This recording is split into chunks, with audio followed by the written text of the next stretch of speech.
Welcome back to Parenting Explained. I'm your host, Dr. Hammond, and today we have a really important topic, which is how to keep our children emotionally healthy.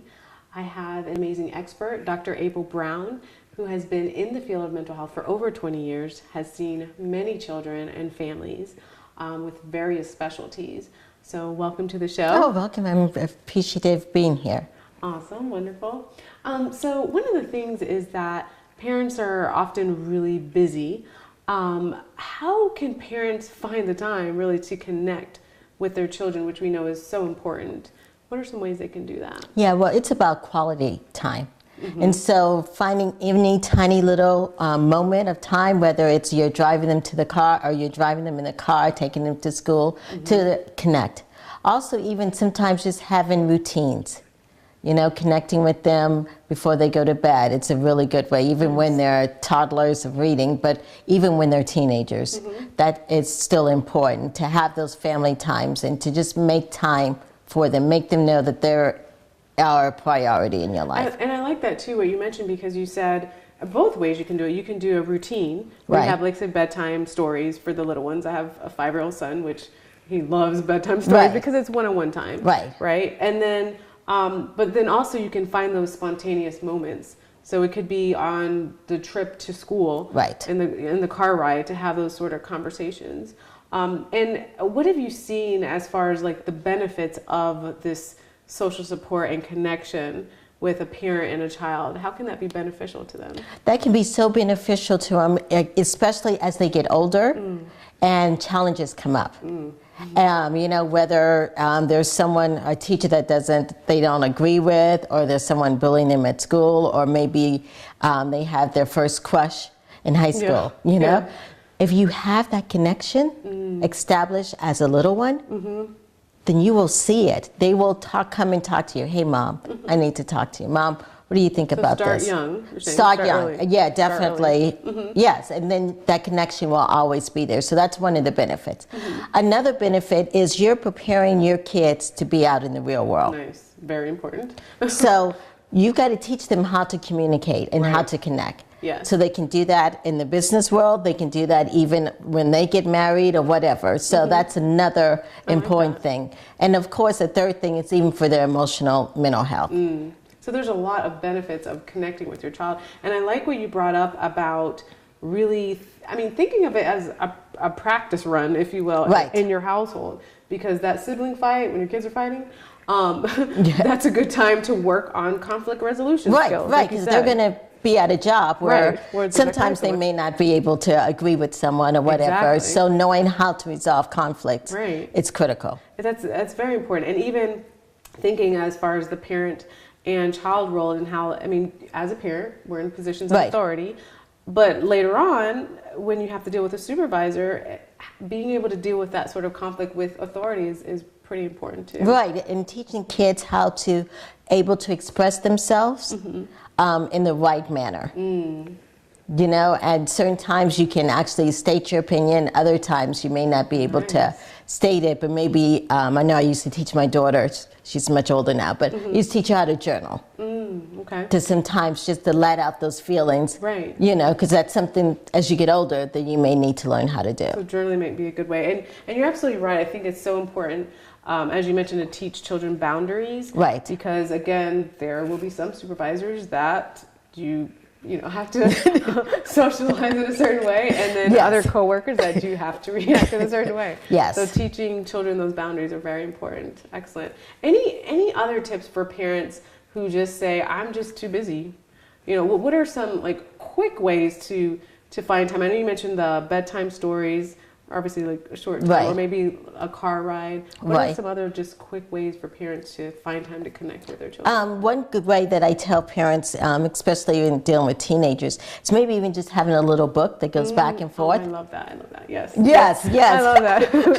I need to do that with my kids, a teenager. Yes, teenager, really even middle school. Middle school's a great, it teaches them how to write for one thing, but it also provides a quick connection, you know, just checking in. What's going on in your day? What's going on in my day? You know, always that quick connection. And I've actually heard of teens too that like that, because for some teens, many teens right. tend to text all the time right. and not used to being on the phone or having verbal conversations. So having those conversations written, it provides the same benefits. You're still connecting with your child, so I think that's a great right. And great even tip. texting your kid, I mean, yes, that's them in really a way good that one. they can yes. be reached. yes. Great tips. So we will be back. We're gonna be back right after this. Thank you so much, and we'll be right back.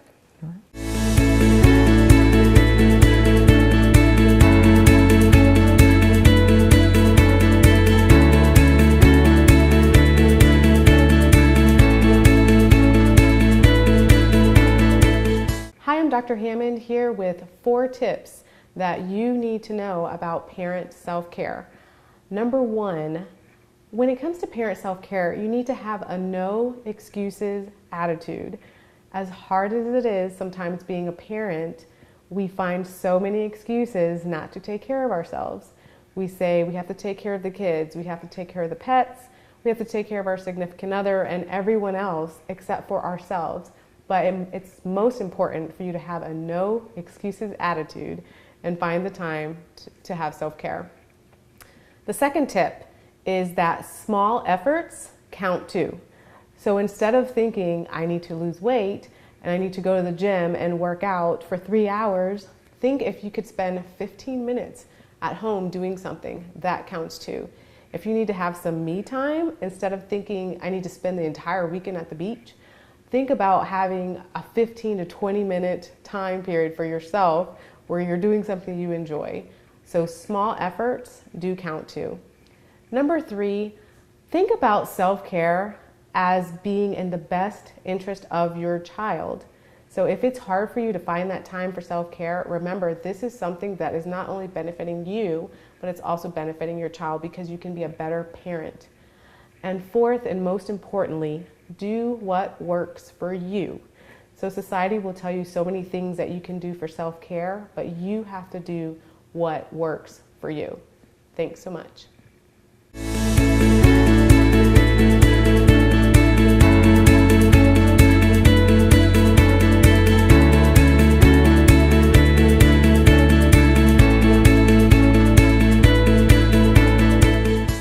Welcome back. We've been talking with our guest today, Dr. April Brown, about different ways to connect with your child emotionally and helping them socially to get through life and prepare them. But I think sometimes parents or families have this idea to have this perfect family. So a lot of times on social media, we'll see all these beautiful family pictures and this picture perfect family, when really social media is a highlight reel of what's going on. But what tips do you have for families that are just striving to achieve this perfect family lifestyle, which is not realistic? Right. And especially dealing just with social media, the more time you spend on there, the more your anxiety and depression really happens. And so I help with families in realizing that there's nothing perfect. It's about the purpose. I like that. Yes, stay away from trying to be perfect. So even if you're baking cookies with your 5-year-old and the cake batter goes everywhere, remind yourself, what's the purpose? That you two are spending time together. Right. You know, you could yell and scream and go, and then, everybody goes their separate ways. Or you can take a more gentle approach and say, oh, that's an accident, let's clean up, and still talk and engage. And I like that because, to focus on the purpose is different from, like you said, something went wrong with the recipe or something like that. It's a different approach. Right. And then I think it helps also teach kids that even as they get older, that life isn't always perfect. How do you adjust to something when something goes haywire? So you got to remember your purpose. Right. Not only you're helping yourself as a parent, but you're modeling, in essence, for your child as well. If everything has to be perfect. Right. It's a very hard standard for you to live up to your family, but also it shows your child too that there's just unrealistic expectations that they're going to have. Do you have any, maybe any stories about children that have become more anxious because of the anxiety that they see with their parents? Right. Many times I've worked with children who, and sometimes I've even seen children who are adults, just because I've been in there long enough. But parents who are very anxious and worry all the time. I know this one parent, she was anxious all the way from the beginning and always worried, like, oh my gosh, I hope his health is okay. I hope this and that. And so then that young child ended up becoming OCD, basically, because of the anxiety that the parent had. So you really have to be careful on how you model the behavior. And if you feel like you're getting anxious about something, whether you seek professional help, whether you say to yourself, hey, I need to remember that my child is watching, because that helps sometimes put things in perspective of what's the bigger picture. Right, and so that's something definitely to keep in mind, that sometimes, again, for parents, if you are overly anxious or overly feeling a strong emotion, that your child can pick up on that emotion. Right, it brings a lot of fear. Right. Yeah, yes, yeah. And sometimes and then you have to say to yourself, if I'm over anxious and I'm bringing up all this fear, your kid may never leave you. Right. And do you really want that? Yeah. You know what I'm saying? That they stay with you, you know, till you're 65 or whatever. Yes. Independent. Yes. Hopefully. Yes, yes. So, yeah, this is to keep it in mind the bigger picture. Okay. Okay. And how else do you feel that parents can be a role model for their child? Why is that important? Yeah, I think parents have to realize they are a role model no matter what they do. Whether they're a positive role model or a negative role model. So they have to keep that in mind and realize that kids are always listening. So think just because you send them into their bedroom and then you yell and scream or whatever.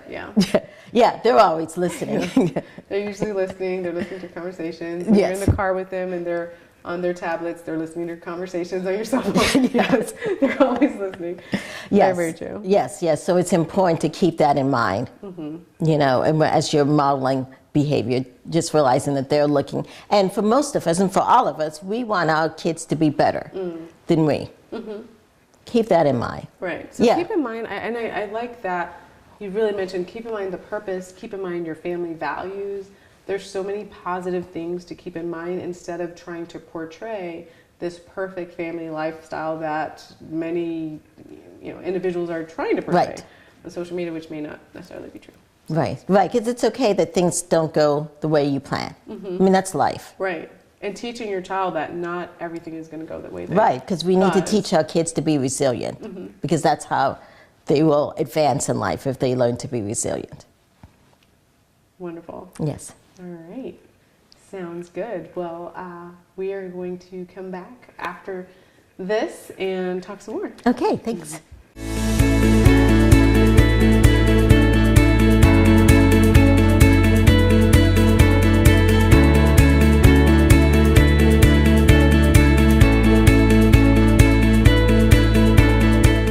I'm Dr. Hammond, and I'm here to tell you about 5 self-esteem boosters for your child. Number 1, explain to your child that no one is perfect. There's a lot of children that struggle nowadays to be the perfect child, to be the perfect student, and think that they're going to be perfect in life. That's a very hard standard to live up to, and it's unrealistic. So explain to your child that no one is perfect and focus on their strengths. The second thing, make sure to spend one-on-one time with your child. I know as a parent that you're very busy, but it's so beneficial to spend that one-on-one time with their child. In years of working with children, the number one thing that they said if they've wanted from their parent is to spend one-on-one time with their child. Hundreds of children have told me that. So be sure to spend one-on-one time with your child. The third thing is to make sure that you're praising your child and tell them that you are proud of them. They hear so much negativity on social media and so much negativity from school and other outlets. So be the one that praises them and tell them that you are proud of them. The fourth thing, again, as a reminder, focus on their strengths. Tell them the things that they're good at. Remind them that it's okay if they like art, maybe you like music or sports, whatever they are into, make sure that you focus on those strengths. And number 5, make sure that you encourage activities that they also enjoy. So again, if they love to read and they're into academics, great. If they love art or music or sports, wonderful. Make sure to encourage the activities that they enjoy. Thanks.